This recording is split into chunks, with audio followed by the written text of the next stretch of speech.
Finish the right step, all the way. That's it, there you go. Relearning how to walk is just one piece of Patrick Kunkel's physiotherapy. Good, almost there, a couple more. Last summer, he suffered a massive stroke at the age of 27, and he's been living in different healthcare facilities ever since.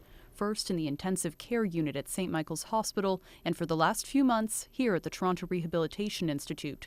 His discharge date came and went in January. All right, now lean into me. Patrick's sister and mother have supported him through his long recovery. Hard. Really hard. You learn how to walk again? Basic things like moving your hand and like moving your arm in certain directions. It's like to feed himself, to even just like, I remember when you couldn't scratch your nose. Like, it's crazy. Patrick is now healthy enough to move on, but his family says there's no place to move to. Amid the city's housing crunch, they're struggling to find him a new apartment that's both affordable and wheelchair accessible.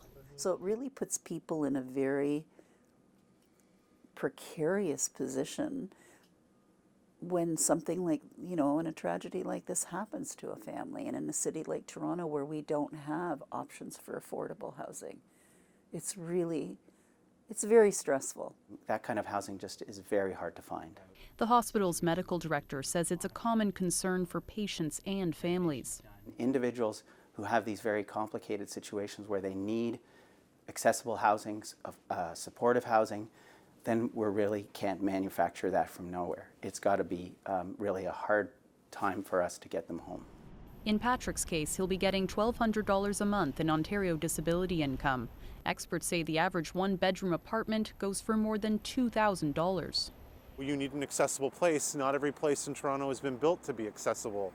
And those that have are often gobbled up because there's such a high need. This tenant advocate says those residents face some of the biggest challenges. Right now, they end up leaving the city. Unfortunately, we're in an affordability crisis. Rents are skyrocketing. The Kunkel family wants to stay close to each other in Toronto. Patrick is now heading to a long-term care facility, but his family remains hopeful he'll find a new home, with his sister planning to move in as his primary caregiver. I'm able-bodied, and luckily my schedule is pretty flexible. It's going to be really difficult.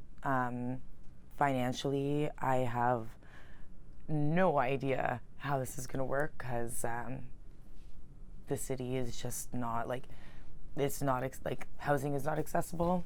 A lot of buildings are not accessible. That uncertainty is a constant. Just not knowing really is pretty terrifying. And I can imagine that like it's the same for Patrick. Lauren Pelly, CBC News, Toronto.